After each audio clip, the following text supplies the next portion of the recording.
membeli topi? Topi dibuat dengan kreatif. Bertemu kembali dengan kami di DD1 Pemali dalam acara Diseminasi Budaya Positif.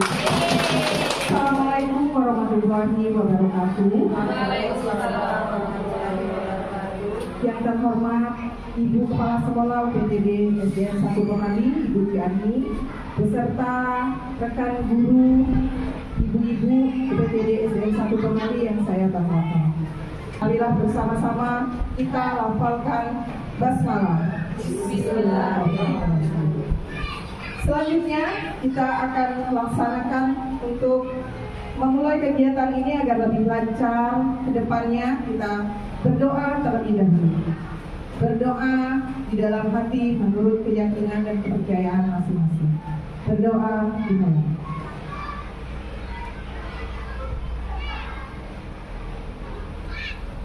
Berdoa selesai. Selanjutnya kita dengarkan sambutan dari Ibu Kepala Sekolah UPTD SDN 1 Pemali kepada Ibu Ciani. Kami persilakan. Assalamualaikum warahmatullahi wabarakatuh. Selamat pagi Bapak yang ada namanya Ibu guru yang ada di UPTD SDN 1 Pemali. Pertama-tama, saya kita panjatkan kehadiran Allah atas syukur kita atas kesempatan dan nikmatnya yang sudah diberikan kepada kita semua, sehingga kita bisa menghadiri kegiatan diseminasi budaya positif rekan kita KLCDP angkatan 11 ya, untuk pendidikan bergerak. Kemudian selalu beserta salam sampai kita akhirkan kepada Nabi kita Muhammad SAW. Semoga kita termasuk orang-orang yang istiqomah untuk beliau yang menghormati. Pertama ini saya ucapkan yang saya banggakan dan saya sayangi rekan-rekan guru yang menjadi sasarannya kalau guru penggerak angkatan 11 dalam pendidikan guru penggerak. Kemudian yang saya banggakan juga yang akan menjadi peserta diseminasi hari ini para guru, rekan-rekan semua. Ada beberapa hal mungkin yang bisa saya sampaikan pada kesempatan kali ini. Yang pertama, ibu-ibu semua mungkin sudah sering ya mendengar kalimat budaya positif. Tapi bagaimana seperti apa budaya positif itu sepertinya masih susah untuk kita lakukan. Perang batin kalau orang menyebutnya. Di satu sisi misal dari segi hukum ya, salah satunya adalah kita nggak boleh lagi menghukum murid. Tidak boleh lagi ngasih pujian berlebihan ke murid, itu salah satu disiplin positif. Nggak boleh lagi ngasih reward berlebihan ke murid. Seperti apa jadi budaya positif itu sebenarnya? Nah ini masih menjadi keraguan di hati guru untuk melaksanakan budaya positif itu sendiri. Jadi nanti mari kita dengarkan bersama diseminasi dari rekan-rekan CDP kita. Semoga acara ini berjalan lancar ya. Jika pun nanti jika waktunya tidak memungkinkan adanya tanya jawab, misalnya ya lebih dari durasi waktu, bolehlah kita ngobrol di belakang ya setelah kegiatan seperti apa penerapan budaya positif ini di sekolah kita. Ibu yang harus diperhatikan adalah bahwa dengan diharapkan ya dengan adanya diseminasi ini bahwa semua guru di UPTD SDN 1 Pemali ini bisa melaksanakan, tidak harus maksudnya secara signifikan berubahnya, tapi menuju ke arah sana. Misal memposisikan guru sebagai penghukum, saya juga seperti itu, dulu sering menghukum anak ya, itu yang paling banyak kita lakukan. Kemudian yang kedua ada posisi kontrol sebagai pembuat rasa bersalah ya. Saya juga pernah melakukannya. Kita tidak sengaja, Pak Bu. Kita sering ngomong begini ke anak. Gak kesian oleh ibu, gak kesian oleh mama, ayah. Dan nyekolah di kalau teh. Gak kesian loh, kayak orang-orang yang ada itu membuat rasa bersalah. Mungkin kata-katanya bisa jadi lemah lembut, penuh kasih sayang, tapi dampaknya ke hati anak itu diingat selalu. Ternyata itu sangat tidak diperbolehkan. Jadi anak-anak itu dimotivasi untuk melakukan sesuatu yang positif tapi dengan cara-cara yang positif juga. Nah, nanti Bapak Ibu kita semua akan mendengarkan seperti apa paparan dari 4 CGP ini. Mari kita laksanakan, kita ikuti prosesnya. Dan saya selaku kepala sekolah berharapnya ada perubahan di masing-masing kelas. Ya, perubahan itu saya minta juga respon dari anak-anak. Jadi guru-gurunya tidak akan saya tanya, tapi saya tanya ke anak-anak gitu ya. Saya akan tanya itu ke anak-anak. Masih sering nggak ibu hukum? Marah-marahnya seperti apa di kelas? Pengen tahu saja. Maka kita sudah terus mencoba, gitu, sudah mencoba yang melakukan yang namanya budaya positif itu dalam rangka tidak lagi soal nama kepala sekolah. Jadi itu saja bentuk dukungan saya kepada tidak hanya kepada CGP tapi kepada semua Bapak Ibu guru yang ada di PPDC satu kemarin ini. Saya ingin usaha yang Bapak Ibu lakukan di sekolah ini itu tidak hanya sekedar teori dan ada manfaatnya. Itu yang saya ingin. Demikian itu saja yang bisa saya sampaikan. Maaf jika ada salah kata. Saya tutup. Wassalamualaikum warahmatullahi wabarakatuh. Selanjutnya kita memasuki acara inti yaitu pemaparan tentang diseminasi budaya positif yang akan disampaikan oleh 4 rekan CGP kita. Yang pertama tentang disiplin positif akan disampaikan oleh Ibu Rita Agustina, yang mana Ibu Rita Agustina ini merupakan fasilitatornya yaitu Ibu Bayu Agustina, terus PP-nya adalah Bapak Ahmad Irfan. Selanjutnya motivasi perilaku manusia akan disampaikan oleh Ibu Rizky Megalia Agustina. Fasil Bapak Teddy Adiana, terus pengajar praktiknya adalah Bapak Dery Nodianto. Keyakinan kelas akan disampaikan oleh CGP kita Ibu Suheryana. Fasilitator Bapak Ali Nureka. Pengajar praktik Ibu Fitri Rahadi. Selanjutnya 5 posisi kontrol guru segitiga restitusi akan disampaikan oleh Ibu Yuli Fitriasari. Fasilitator Bapak Eko Januar Wibowo. Pengajar praktik Ibu Isa. Ibu guru hebat. Selanjutnya untuk yang pertama akan disampaikan oleh Ibu Rita Agustina tentang disiplin positif. Kepada Ibu Rita, kami persilakan. Dari atas kesempatan yang disampaikan kepada saya. Dengan kami yang kemudian melanjutkan sekolah impian bagaimana suasana sekolahnya, bagaimana sikap gurunya, bagaimana tutur kata gurunya, bagaimana guru bersikap kepada murid-muridnya, bagaimana sikap murid-muridnya, bagaimana mereka saling berinteraksi terhadap Anda sebagai pimpinan sekolah dan terhadap guru-guru yang lain. Seperti dibayangkan,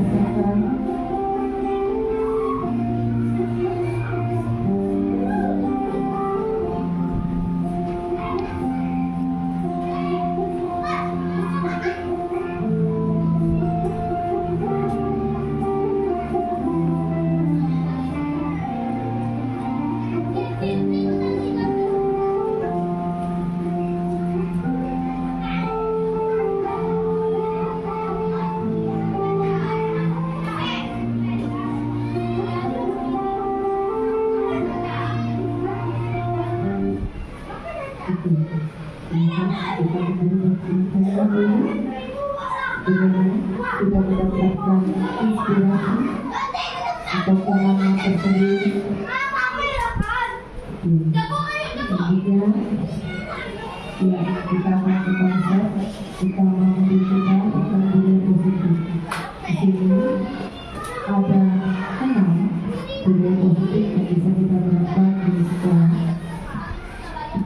disiplin positif dan nilai-nilai cita-cita universal kebutuhan dasar manusia, posisi kontrol diri, integrasi perilaku manusia, keyakinan kelas dan segitiga restitusi. Saya sebagai pemimpin dan anggota pimpinan akan menyampaikan tentang disiplin positif dan nilai-nilai cita-cita universal. Ini ada percobaan tersebut. Coba buka. Anda adalah A. Tugas Anda adalah mengepalkan salah satu tangan. Coba Anda bayangkan bahwa Anda menyimpan sesuatu yang sangat berharga di dalam kepala tangan Anda. Anda perlu menjaga benda tersebut sekuat tenaga Anda. Karena begitu pentingnya untuk kehidupan Anda. Tugas B rekan Anda adalah mencoba dengan segala cara untuk membuka kepala tangan Anda. Tangan Anda boleh membujuk, merayu, menghardik, mengintimidasi, memarahi, menggoda, menggelitik, bahkan menawari Anda keluar agar Anda bersedia membuka kepala tangan Anda. Silakan dicoba dengan tekan sebelumnya. Pasangan ini ya. Iya, berpasangan.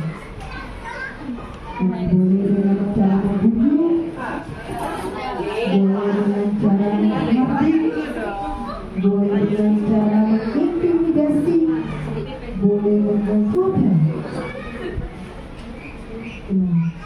Apa yang harus Anda lakukan? Apakah dengan mudah Anda membukanya atau tetap kedirian Anda? Boleh dikat nggak? Kemudian ada di tangan Bapak, Ibu, Saudara apakah berkesi dengan pendirian ataukah dengan mudah melakukannya?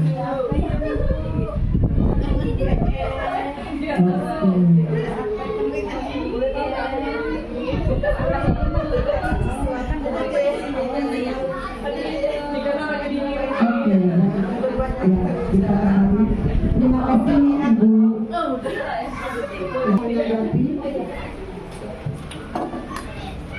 Terima kasih Ibu Rita. Rekan saya tadi ketika uji coba membuka telapak tangan, seolah-olah kita menggenggam benda yang berharga milik kita, itu adalah ibu sendiri. Dan ketika proses itu saya yang menggenggam tangan tidak membuka. Genggaman tangan sudah dirayu, dibelai oleh istri, tapi saya tetap kekeh menggenggam tangan saya. Alasannya saya memilih nomor 2 karena di atas itu dijelaskan benda yang berharga. Sesuatu yang berharga milik saya itu bukan untuk dipublikasikan. Seperti itu alasan saya mengapa saya kekeh terus menggenggam untuk tidak membuka. Karena barang yang berharga itu adalah milik saya dan itu sangat menjadi rahasia saya, tidak perlu dipublikasikan kepada orang lain. Jadi saya harus menjaga barang yang berharga milik saya karena itu adalah milik saya. Terima kasih. Terima kasih Atas waktu yang diberikan. Di sini saya akan menanggapi. Tadi kami berdua dengan Ibu Ciani, jadi saya mempunyai satu yang sangat berharga sekali di tangan saya ini, dan tadi Ibu Ciani mencoba untuk merayu saya untuk membukanya dengan segala cara dia merayu saya sehingga saya masih terbuka. Nah, ibu tadi sebenarnya yang di genggaman saya itu memang sangat berharga. Itu tadi adalah masa depan anak saya, keluarga saya. Nah, tadi saya setelah dirayu-rayu sama Bu Ciani tadi saya membuka. Kenapa? Bukan berarti itu tidak berharga bagi saya, tapi itu sangat berharga. Cuma di sini saya berpikir masa depan anak itu tidak bisa hanya saya yang untuk menggapai masa depan anak itu tidak bisa dari saya sendiri. tapi saya juga harus melihat lingkungan yang lain di situ. Jadi tanpa adanya bantuan dari lingkungan sekitar, kalau tidak ada bantuan itu tidak akan tercapai, tidak akan bisa diraih. Saya berpikirnya seperti itu, Ibu. Jadi tadi setelah dirayu-rayu sama Bu Ciani, terus saya juga berpikir di situ ada hal baik yang saya peroleh dari yang ditawarkan itu. Apa salahnya saya membuka diri seperti itu? Terima kasih. Yang pernah disampaikan oleh Dr. William Oliver dalam kontrol teori. Yang pertama, ilusi kontrol guru mengontrol murid. Pada dasarnya, kita tidak bisa memaksakan murid untuk berbuat sesuatu jikalau murid itu memilih untuk tidak melakukannya. Walaupun tampaknya guru sedang mengontrol perilaku murid tersebut, hal demikian terjadi karena murid sedang mengizinkan diri mereka untuk dikontrol. Saat itu, bentuk kontrol guru menjadi kebutuhan dasar yang dipilih oleh murid tersebut. Teori kontrol menyatakan bahwa semua perilaku memiliki tujuan, bahkan terhadap perilaku yang tidak disukai. Selanjutnya, ilusi bahwa semua penguatan positif efektif dan bermanfaat. Maksudnya di sini adalah bentuk kontrol segala usaha untuk mempengaruhi agar mengulangi suatu perilaku tertentu adalah usaha untuk mengontrol murid tersebut. Dalam jangka waktu tertentu, kemungkinan murid tersebut akan menyadari dan mencoba untuk menolak bujukan kita, atau bisa terjadi murid tersebut menjadi tergantung pada pendapat guru untuk berusaha. Ini mungkin biasa kita lakukan, terutama pada guru-guru yang suka memberi penghargaan. Sebenarnya satu sisi penghargaan itu baik, namun di sisi lain kalau kita terus-menerus melakukan itu akan menjadi ajang untuk siswa hanya ingin dihargai, baru dia akan melakukan hal tersebut. Selanjutnya, ilusi bahwa kritik ada membuat orang merasa bersalah dapat menguatkan karakter. Menggunakan kritik atau rasa bersalah untuk mengontrol murid menuju pada identitas gagal. Mereka belajar untuk merasa buruk tentang diri mereka. Mereka mengembangkan dialog diri yang negatif. Kadang sulit bagi guru untuk mengidentifikasi bahwa mereka sedang melakukan perilaku ini, karena seringkali guru cukup menggunakan suara halus untuk menyampaikan pesan negatif. Selanjutnya, ilusi bahwa orang dewasa memiliki hak untuk memaksa. Banyak orang dewasa yang percaya bahwa mereka memiliki tanggung jawab untuk membuat murid berbuat hal-hal tertentu. Apapun yang dilakukan dapat diterima selama ada sebuah kemajuan berdasarkan sebuah pengukuran kinerja. Pada saat itu pula, orang dewasa akan menyadari bahwa perilaku memaksa tidaklah sangat efektif untuk jangka panjang. Bukanlah dimaknai menjadi sesuatu yang dilakukan seseorang pada orang lain untuk mendapatkan kepatuhan. Kita cenderung menunjukkan kata disiplin itu ketidaknyamanan. Nah, di sini makna kata disiplin mengarah kepada disiplin positif. Bagaimana kita menciptakan murid yang merdeka? Syarat utamanya harus ada disiplin yang kuat.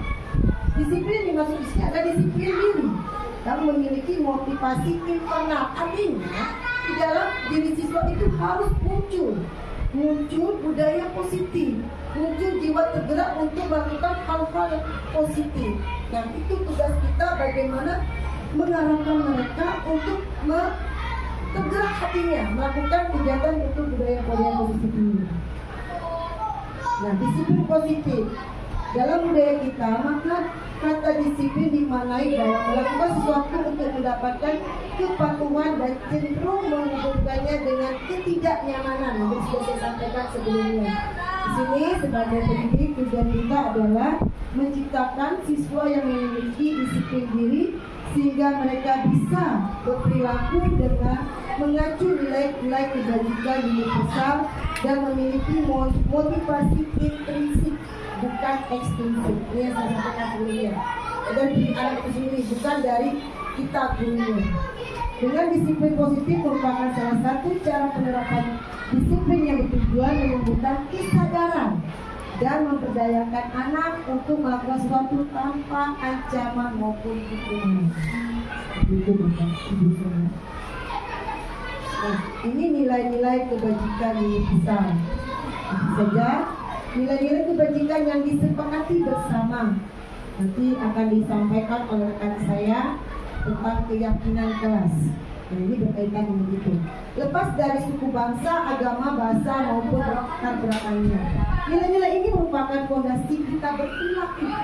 Nilai-nilai kebajikan adalah sifat-sifat positif manusia yang merupakan tujuan mulia yang ingin dicapai setiap individu. Contoh nilai-nilai universal, kebajikan universal itu akan tertuang dalam profil pelajar Pancasila. Pelajar sepanjang hayat yang memiliki kompetensi global dan berperilaku sesuai dengan nilai-nilai Pancasila. Apa saja itu? Beriman, bertakwa kepada Tuhan Yang Maha Esa dan berakhlak mulia, kreatif, gotong royong, berkebinekaan global, bernalar kritis dan mandiri. Nah, ini diagram identitas gunung es, ya, yang tampak di luar itu hanya sedikit Bapak Ibu di alam sadar anak. Ya, ini adalah perilaku mereka yang tampak. Nah, yang tidak tampak di alam bawah sadar. Nah, ini potensi-potensi anak berbentuk budaya positif yang perlu kita keluarkan. Kita gali dari mereka. Bagaimana mereka pola pikir, kepercayaan, nilai yang ada dalam diri siswa tersebut.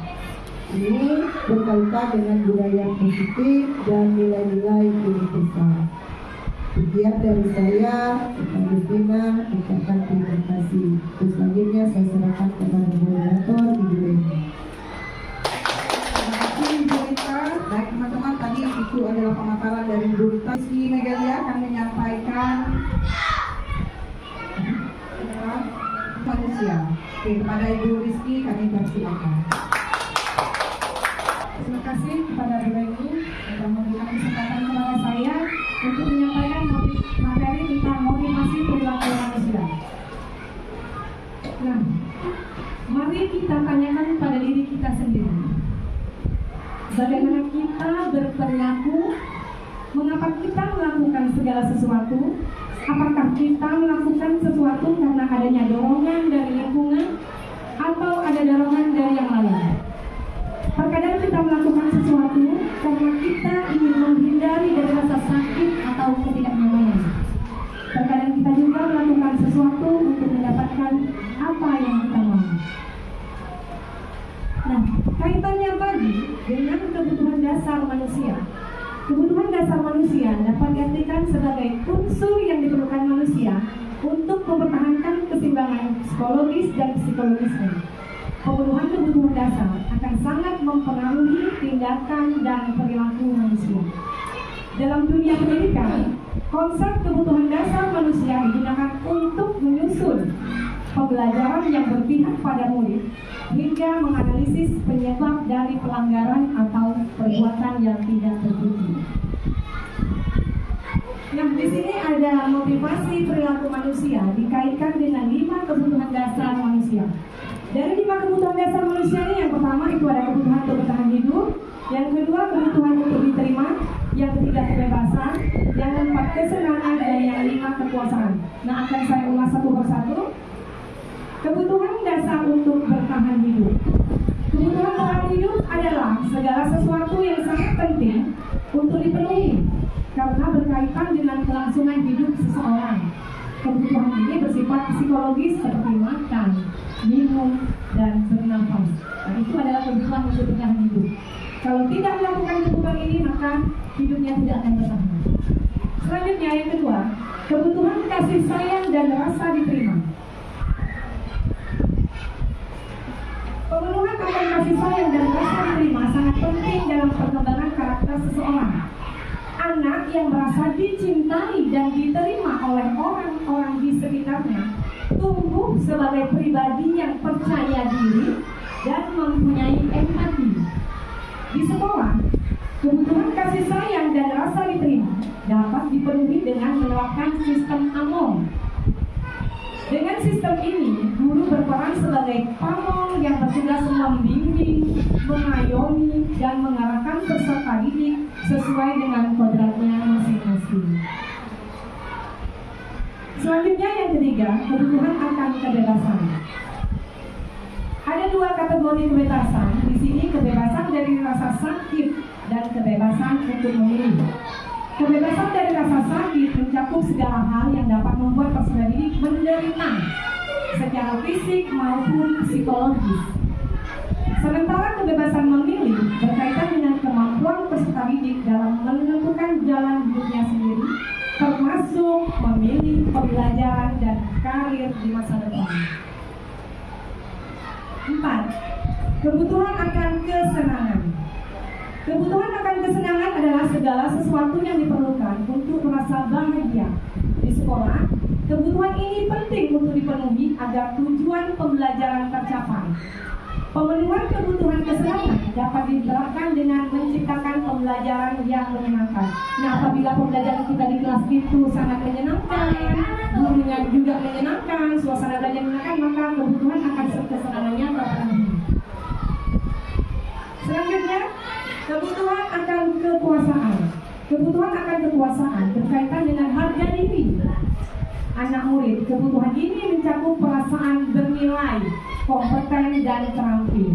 Guru dapat memenuhi kebutuhan ini dengan memberikan pujian dan hadiah kepada siswa saat mencapai prestasi atau melakukan hal-hal baik.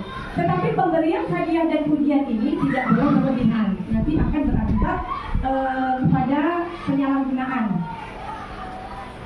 Nah, di sini saya menampilkan contoh kasus. Ada sebuah kasus di mana kasus ini saya ambil di sebuah TK. Nah, pada kasus ini, Bimo ini seorang anak PKB, selalu berlari keluar kelas menuju jalan raya di depan sekolahnya yang ramai dengan kendaraan. Tingkahnya membuat guru berani bingung dan seringkali lari mengejarnya. Ada beberapa kemungkinan jawaban yang diberikan Bimo. Nah, dari kasus ini mungkin ada dari 5 kebutuhan hidup tadi yang tidak terpenuhi, sehingga anak ini melakukan sebuah tindakan. Nah, identifikasi kebutuhan yang ingin dipenuhi oleh Bimo dicari Bimo seperti ini. Nah, waktu dikejar, Bimonya bilang, aku senang main kejar-kejaran dengan ibu guru, seru, bilang gitu. Terus ibu kejar aku, karena ibu guru sayang aku. Kalau ibunya nggak ngejar, dia berpikir ibunya nggak akan sayang.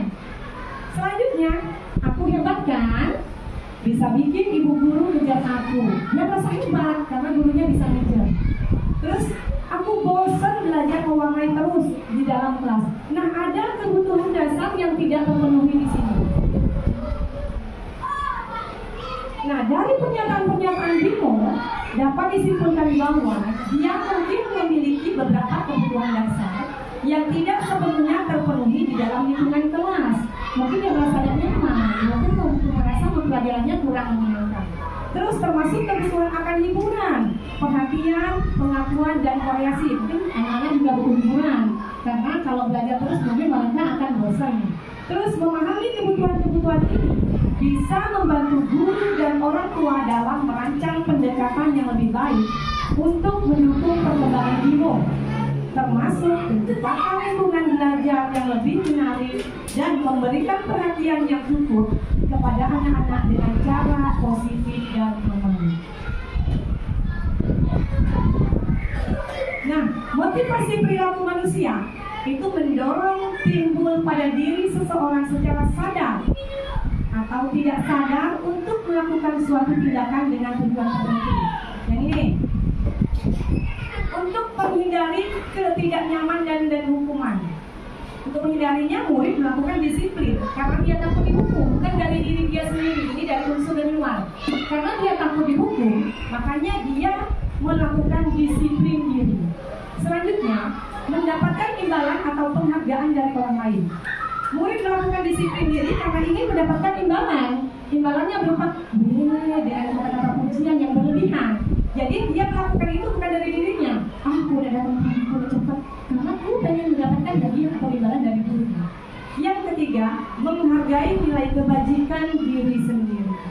Murid melakukan disiplin karena sadar dan nilai kebajikan dirinya ini merupakan motivasi intrinsik. Nah, ini yang dari dalam dirinya sendiri. Selanjutnya, konsep disiplin dengan identitas gagal.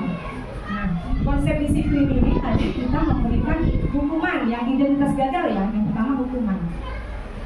Hukuman bersifat tidak terencana atau tiba-tiba. Anak atau murid tidak tahu apa yang akan terjadi dan tidak dilibatkan. Hukuman bersifat satu arah dan pihak guru yang memberikan, dan murid hanya menerima tanpa melalui kesepakatan atau pengarahan dari pihak guru, baik sebelum atau sesudahnya. Hukuman yang diberikan bisa berupa fisik maupun psikis murid.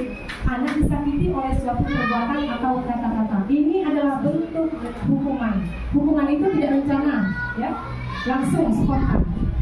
Nah, terus di hukuman ini akibatnya akan menyakitkan. Dia merasa tidak nyaman, murid merasa takut, terkesan memaksa, murid menyembunyikan kesalahan, murid menjadi rendah diri. Karena dari ini dia akan takut, akhirnya merasa ini murid kebanyakan menyembunyikan kesalahannya, dia takut dihukum.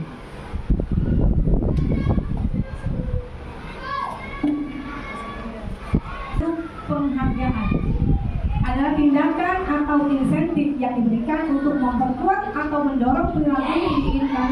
Penghargaan diberikan sebagai respons positif terhadap perilaku yang baik atau pencapaian tertentu dengan tujuan untuk mendorong anak atau individu terus melakukan perilaku tersebut. Nah, ini akibatnya itu tidak ada efek, merusak hubungan. Ini tadi ada sifat iri, terus mematikan kreativitas, menghukum dengan sistem ranking, dan merampas hak menghargai dirinya. Konsep disiplin dengan identitas sukses ini ada konsekuensi. Konsekuensi ini sudah terencana atau sudah disepakati, sudah dibahas dan disetujui oleh murid dan guru. Umumnya bentuk-bentuk konsekuensi dibuat oleh pihak guru atau pihak sekolah, dan murid sudah mengetahui sebelumnya konsekuensi yang akan diterima bila ada pelanggaran. Pada konsekuensi, murid tetap dibuat tidak nyaman untuk jangka waktu yang pendek. Jadi kalau bedanya antara konsekuensi dengan hukuman, kalau hukuman tadi dia langsung spontan, murid tidak tahu, pokoknya spontan. Hukuman yang kita berikan juga spontan pastinya. Nah, kalau konsekuensinya misalnya ada yang tidak membuat PR. Kalau konsekuensi jika tidak membuat PR ada akibatnya, sudah ada. Nah, di sini akibatnya penguatan jangka pendek, perlu monitoring berkelanjutan, stimulus respon, murid menghormati peraturan, kehilangan waktu untuk merenung kesalahan. Nah, selanjutnya konsep disiplin dengan identitas sukses yang kedua itu adalah restitusi. Restitusi adalah proses menciptakan kondisi bagi murid untuk memperbaiki kesalahan mereka sehingga bisa kembali pada kelompoknya dengan karakter yang lebih kuat. Di sini, murid bertanggung jawab untuk perilakunya, fokus pada pemecahan masalah jangka panjang.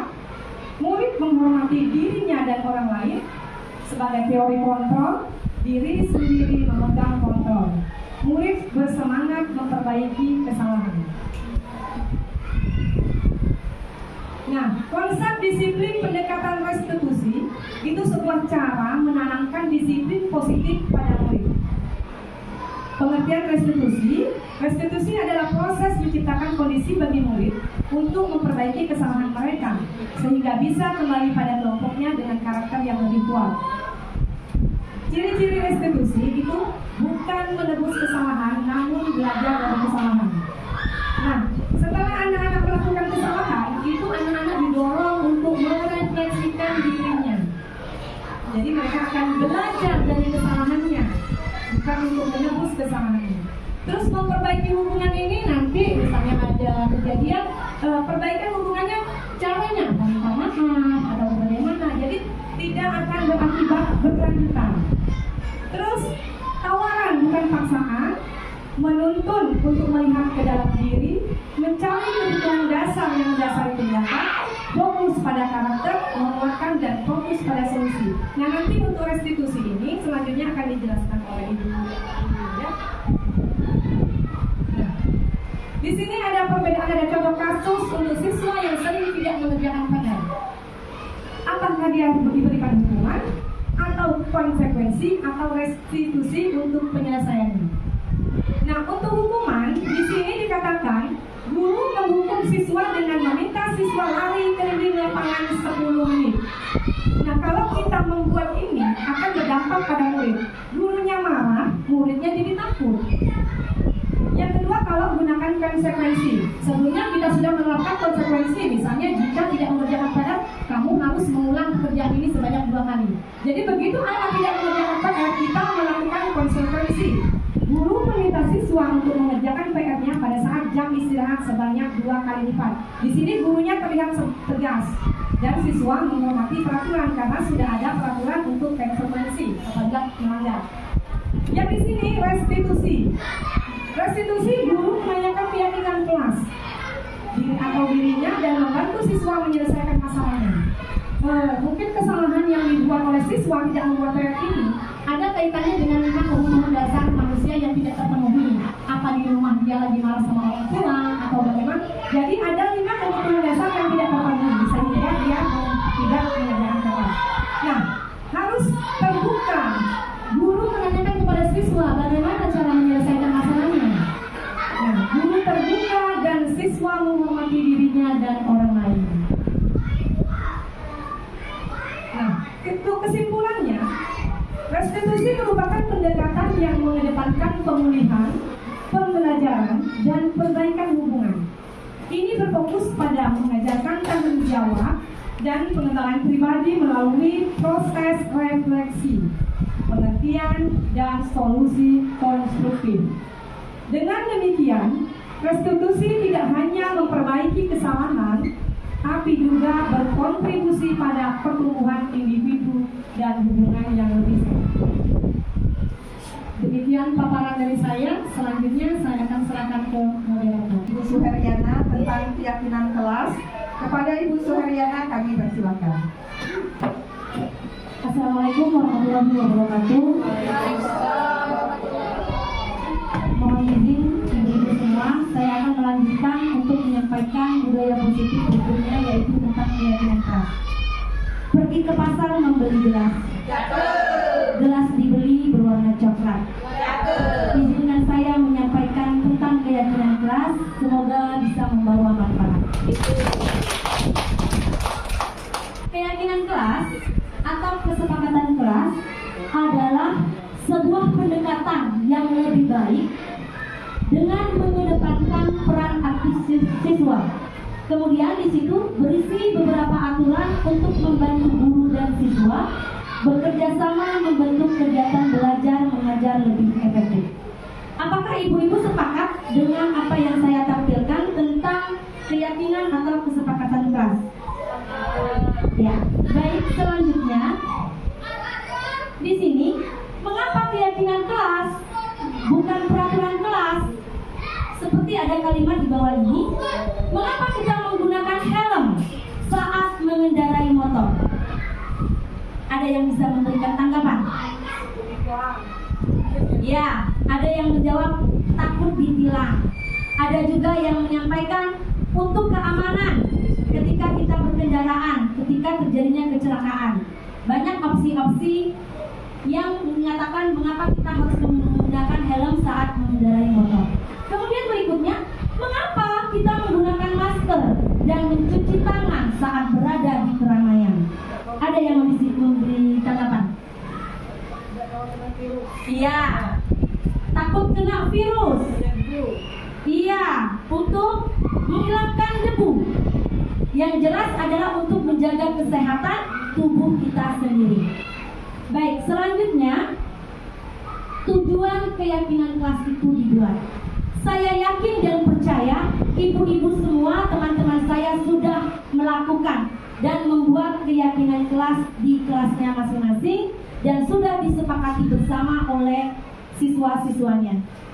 Tujuan yang pertama yaitu menumbuhkan komunikasi yang efektif antara siswa dan guru. Jadi dari tujuan ini, agar pembelajaran kita dapat berjalan dengan efektif, kita membuat keyakinan kelas yang disepakati bersama. Bukan dari guru, tetapi kita sepakati bersama guru dengan siswa. Kemudian, tujuan yang kedua, menciptakan pembelajaran yang berpusat pada murid. Selanjutnya, menumbuhkan rasa tanggung jawab pada siswa. Jadi, ketika kita sudah membuat keyakinan kelas bersama dengan siswa, itu akan kita pertanggungjawabkan apa yang sudah kita sepakati bersama. Selanjutnya, ada langkah-langkah utama dalam menetapkan keyakinan kelas.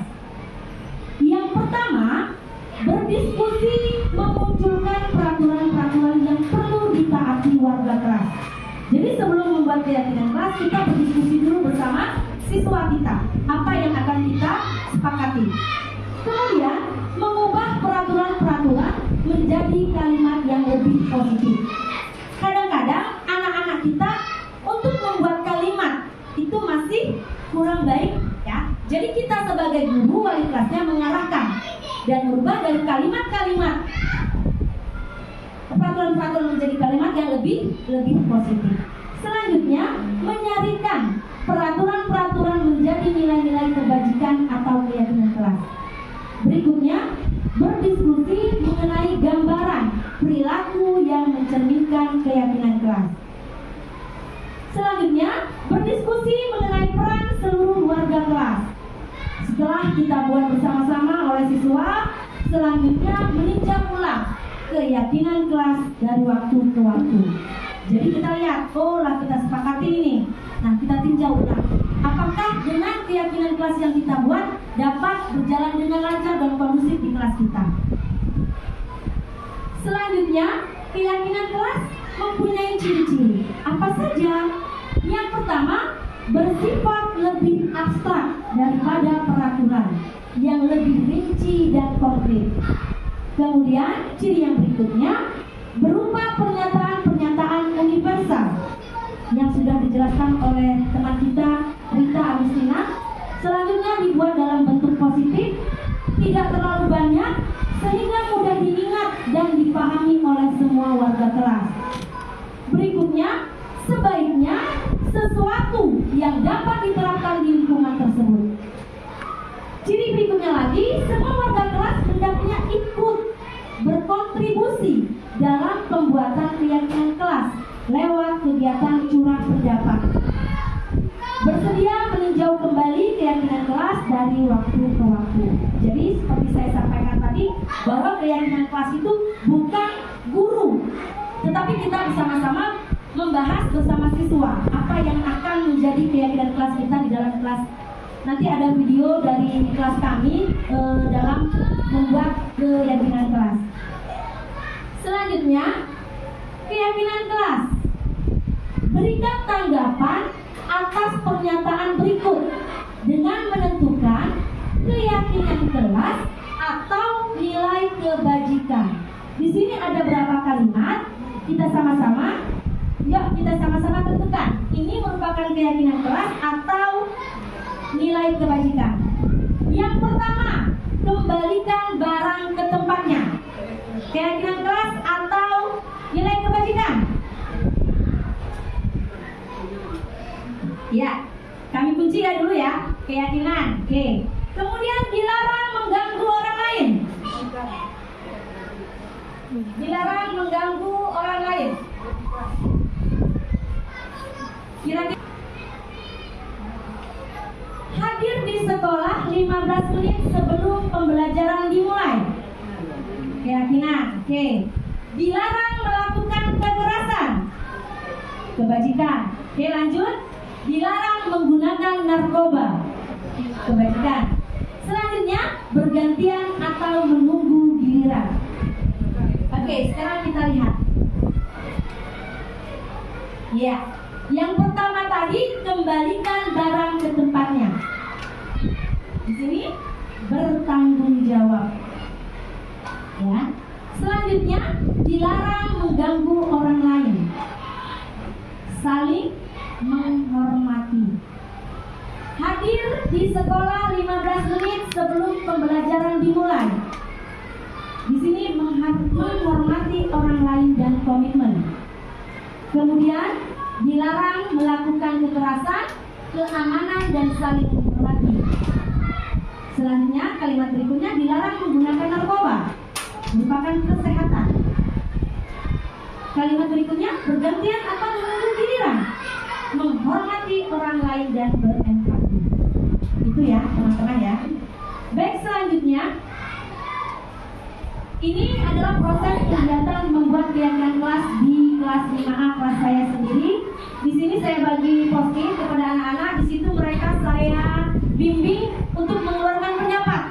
Apa yang ingin mereka capai dalam kelasnya, apa yang ingin mereka lakukan, sepakati bersama. Di sini anak-anak nanti akan bergiliran menempel di papan tulis yang sudah kami tempel dengan karton. Nah, anak-anak menempel, kemudian kami ambil garis merahnya apa yang akan kami sepakati bersama. Nah, di sini kesepakatan kelas kami yang pertama berdoa sebelum dan sesudah belajar. Selanjutnya menjaga kebersihan kelas, menjaga fasilitas kelas, selalu hadir tepat waktu, selalu berkata baik kepada teman, mengadakan atau menggunakan refleksi di akhir pembelajaran, menghormati semua guru dan teman. Ini hasil diskusi kami. Ini benar-benar merupakan pendapat mereka. Kami hanya sekedar membimbing. Jadi ini memang benar-benar dari mereka. Tinggal kami karena banyak yang hampir sama kalimatnya, jadi kami sepakati untuk kesepakatan kelas kami kali ini kelas 5A ada 7 poin. Dan alhamdulillah dalam waktu ini alhamdulillah terlaksana dengan baik dan bertanggung jawab. Baik, selanjutnya contoh keyakinan kelas.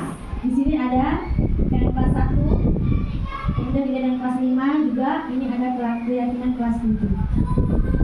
Setiap anggota kelas ini perlu belajar, setiap anggota kelas perlu senang, kelas 1. Setiap anggota kelas perlu melakukan tugas, setiap anggota kelas perlu saling menghargai, kemudian setiap anggota kelas perlu merasa aman. Ini yang di kelas 1.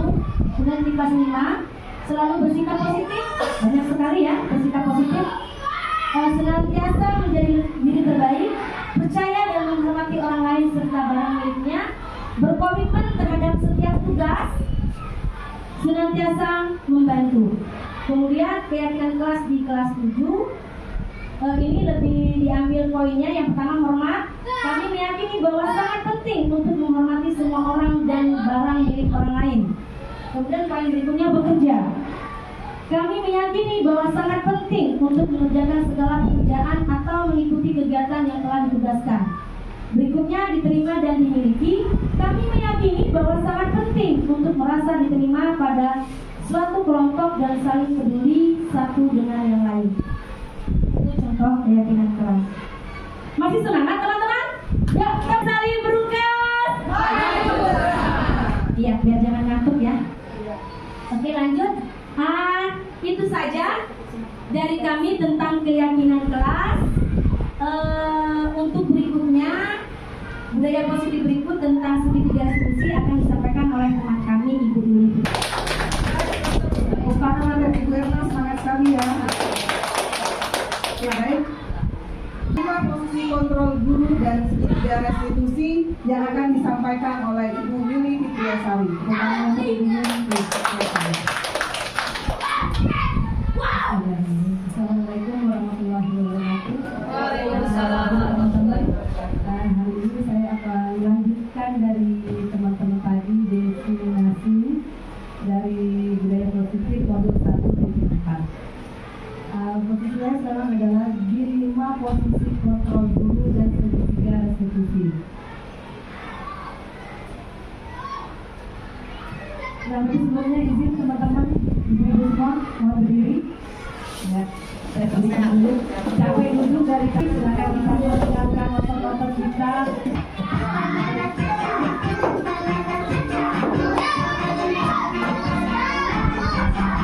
Ayo teman-teman, ayo semuanya.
Yang pertama adalah sebagai penghukum, yang kedua pembuat rasa bersalah, yang ketiga sebagai teman, yang keempat pemantau, dan yang terakhir adalah sebagai manajer.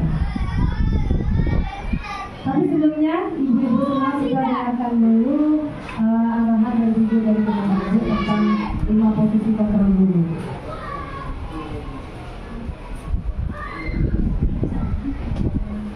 Sangat bahagia ibu dan bapak guru hebat. Dalam penerapan disiplin positif restitusi, salah satu program yang dikembangkan adalah 5 posisi kontrol. 5 posisi kontrol dalam restitusi adalah proses perjalanan seorang pendidik agar dapat mengenali dirinya. Pada video kali ini, kita akan membahas tentang 5 posisi kontrol yang dikembangkan oleh Diane Gosser dan contoh penerapannya.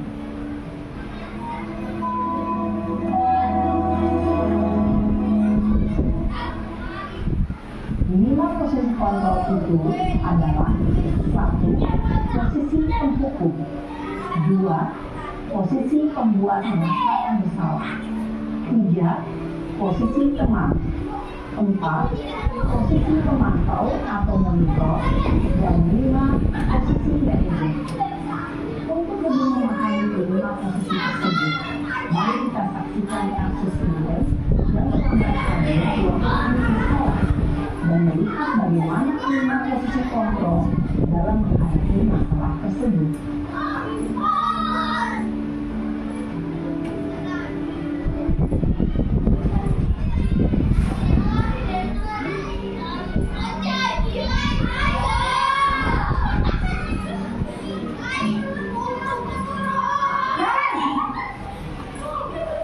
Sini kamu. Selamat pagi, Bu. Selalu terlambat. Kamu deh, pasti terlambat. Maaf, Bu. Saya Apa? Apa coba? Alasan kamu apa lagi? Kapan sih kamu tidak terlambat? Malas sekali ya kamu jadi anak. saya Dasar pemalas. Gak kapok-kapok sih kamu. Sudah berapa kali terlambat? Sana, kamu keliling lapangan basket 2 kali. kenapa saya harus ke lapangan basket, Bu? Kenapa? Kamu mau lawan ibu? Berani-beraninya jawab. Sudah terlambat, masih berani jawab pula. Sekarang, keliling lapangan basket 5 kali sekalian. Biar kapok. Cepat. Pergi sana ke lapangan basket. Posisi penghukum biasanya berbicara dengan nada tinggi, menghardik, menunjuk-nunjuk, menyakiti, dan menyindir. Hukuman bisa berupa fisik maupun psikis.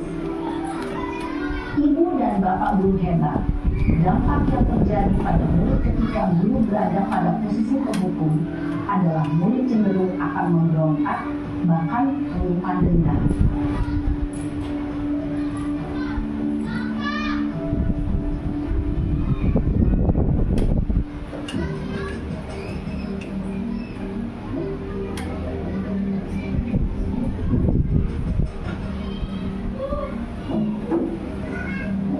Naren!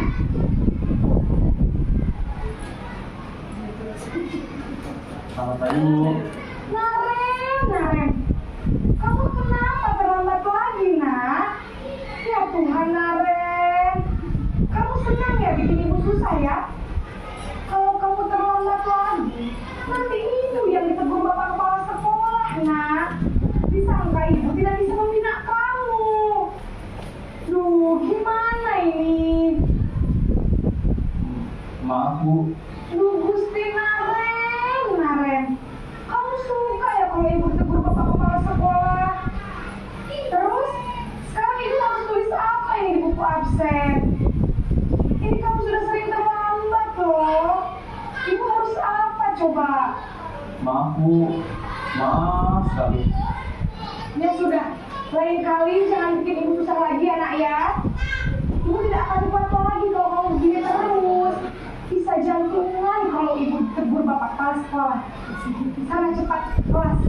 Maaf ya, Bu. Maaf sekali. Posisi pembuat rasa bersalah berbicara dengan nada tenang, cenderung lembut. Namun kata-kata yang diutarakan membuat murid merasa menjadi orang yang gagal, memandang buruk dirinya sendiri, merasa tidak berharga, dan tidak sanggup membahagiakan orang lain. Ketika guru mengambil posisi pembuat rasa bersalah, murid akan menganggap dirinya yang bersalah dan ia akan menyimpan emosi negatif tersebut di dalam dirinya.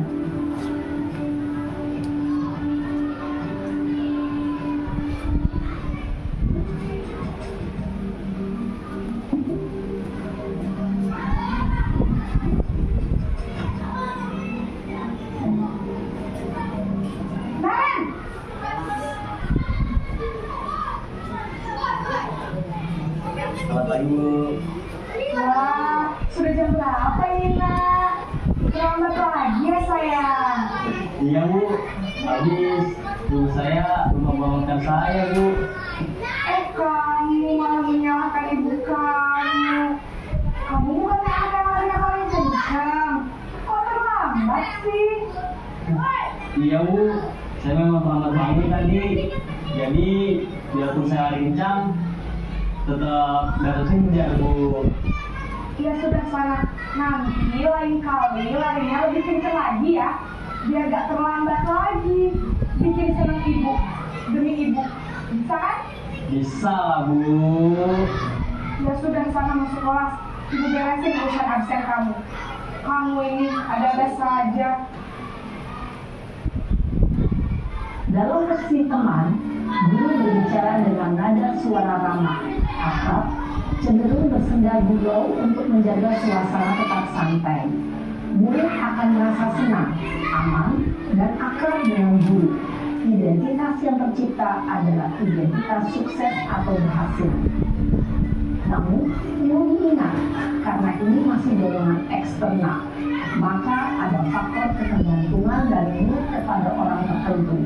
Di sini, guru absennya, sehingga di lain waktu, murid bisa berperilaku baik, namun hanya kepada orang-orang tertentu saja.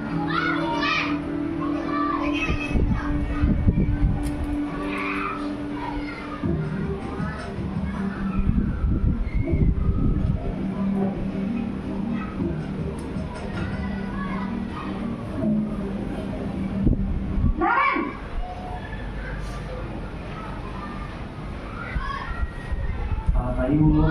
Kemarin, apa peraturan sekolah kita tentang jam berapa kita harus masuk sekolah? Nak? Kita harus di sekolah jam 7 Bu. Iya betul. Sekarang sudah jam 7.20. Kalian sudah tahu konsekuensinya jika terlambat hadir. Paham Bu. Saya harus tinggal kelas pas jam istirahat selama 20 menit. Iya benar. Konsekuensinya demikian. Jadi nanti jam 9.30 pas istirahat, kamu harus tinggal di kelas, kerjakan tugas tambahan untuk ketertinggalan kamu, ya? Baik Bu. Posisi pemantau mengandalkan penghitungan atau data untuk mengontrol murid. Guru mengarahkan murid berdasarkan peraturan dan konsekuensi. Seorang pemantau menunjukkan bahasa tubuh dan ekspresi wajah yang datar dan cenderung formal.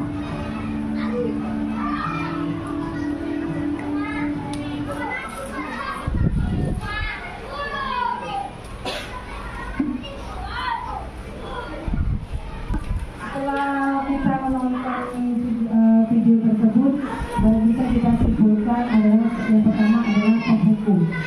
Penghukum adalah seorang penghukum bisa menggunakan hukuman fisik maupun verbal. Orang-orang yang menjalankan posisi penghukum selalu mengatakan kami selalu saja salah, atau berdiri di depan kelas. Nah, Ibu Yufa, pernah nggak kita di posisi ini? Nah, saya pun juga merasa pernah di posisi sebagai penghukum. Mudah-mudahan nanti kita untuk pembelajaran kita tidak lagi sebagai penghukum. Yang kedua adalah membuat orang lain merasa bersalah. Biasanya guru akan berkata dengan lemah lembut dan pembuat akan merasa bersalah dan merasa tidak nyaman Contoh, kamu sudah janji sama ibu tidak akan terlambat lagi, atau kamu suka mengecewakan ibu, bagaimana perasaan murid bila kita seperti itu? Nah, di sini, posisi ini, pernah nggak kita mengalaminya? Pernah. Suka merayu anak-anak.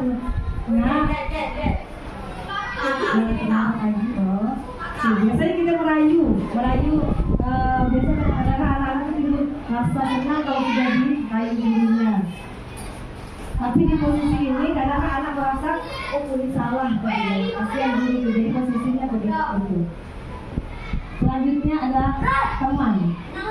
Guru pada posisi ini tidak akan menyakiti murid, namun akan tetap berusaha mengontrol murid melalui persuasi atau bujukan halus. Biasanya posisi ini ada kedekatan yang terjadi antara guru dan peserta didik. Contoh, ayo bantu demi ibu ya, atau ayo ingat tidak bantu ibu selama ini. Nah, pernahkah kita posisi ini teman-teman, ibu atau ibu sebagai teman? Nah, pernah semua ya. Lanjut. Nah, yang terakhir adalah sebagai pemantau atau monitor. Memonitor berarti mengawasi. Pada saat kita mengawasi, sebagai guru kita bertanggung jawab atas perilaku orang-orang yang kita awasi dan bisa memisahkan hubungan pribadi antara guru dan peserta didik. Contohnya, peraturan apa atau apa yang telah kamu lakukan. Nah, ini bisa kita lakukan dengan menggunakan stiker atau catatan sebagai bukti atas perilaku seseorang. Di sini kita sebagai monitor, tentu saja kita kalau ada anak-anak yang terlambat bisa kita fasilitasi. Tanya dulu kenapa dasar mereka bisa terlambat masuk ke sekolah. Yang terakhir adalah sebagai manajer. Nah, manajer bukan berarti kita harus sebagai manajer di mana ya Bapak Ibu, ini sebagai manajer kita di sekolah.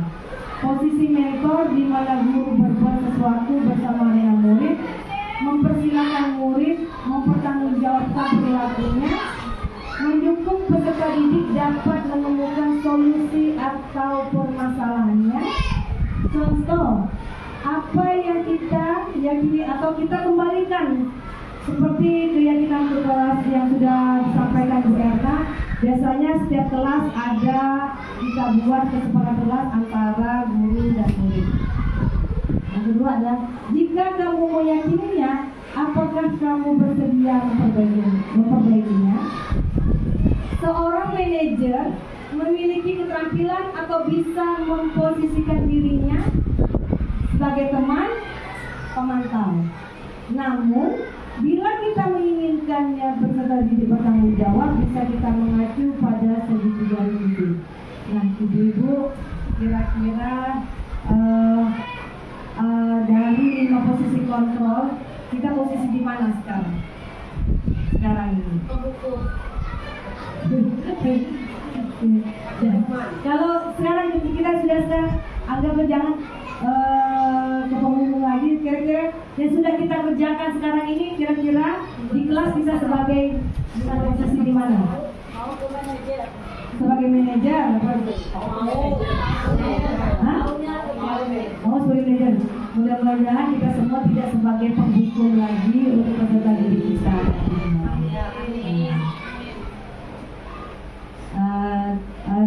Ini adalah kita setelah dari manajer, kita akan menggunakan segitiga diskusi. Yang pertama adalah menstabilitaskan identitas. Kita semua akan melakukan semua hal terbaik yang bisa dilakukan. Yang kedua adalah validasi tindakan yang salah. Semua perilaku memiliki alasan. Jadi kita tanya dulu alasannya kenapa. Terus yang terakhir adalah menanyakan keyakinan.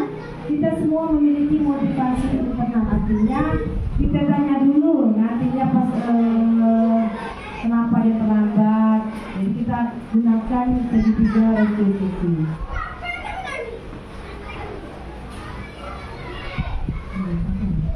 Saya sudah menerapkan contoh segitiga restitusi di kelas saya. Kita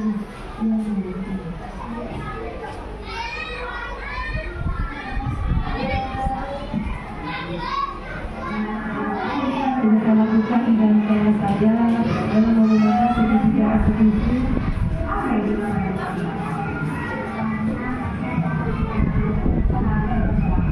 Tapi sebenarnya kalau jadi manajer tidak apa-apa berbuat hal tapi jangan disuruh ya karena tidak ada manusia yang cukup dia.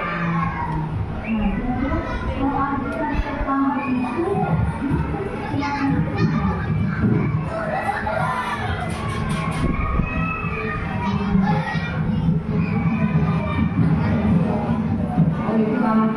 maka artinya datang sahabat gitu, maka artinya bangun siangan, kebangunnya nggak tidur karena apa gitu ya. Karena kayak gitu artinya tapi tidak aktif ya.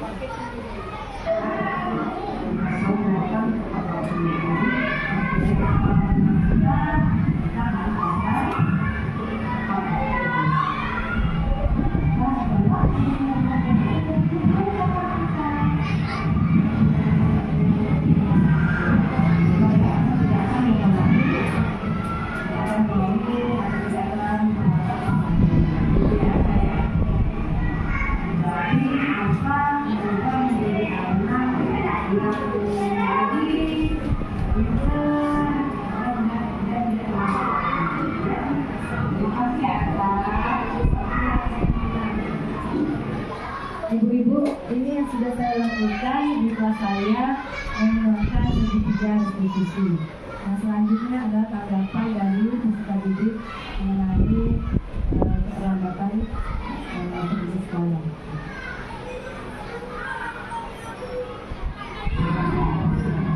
Assalamualaikum warahmatullahi wabarakatuh. Saya Asa. Setelah berbicara dengan ibu guru, Asa berjanji tidak akan datang terlambat lagi. Seperti pakaian kelas, wajib datang tepat waktu. Terima kasih.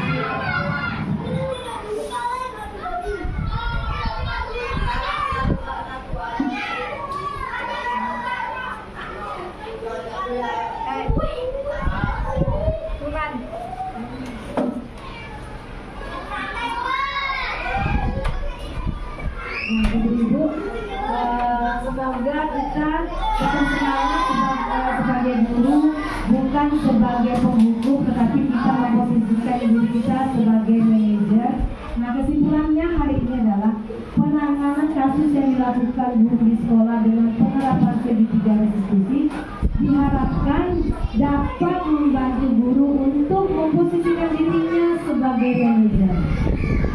Pada posisi ini pertanyaan-pertanyaan yang dijadikan lebih bermakna sehingga dapat menumbuhkan kontrol prinsip yang membuat murid menjadi lebih bertanggung jawab, menghargai orang lain dan mandiri. Itulah semoga kita tetap sebagai manajer nantinya itu harapan kita ke depan. Semua guru tetap memposisikan dirinya sebagai manajer.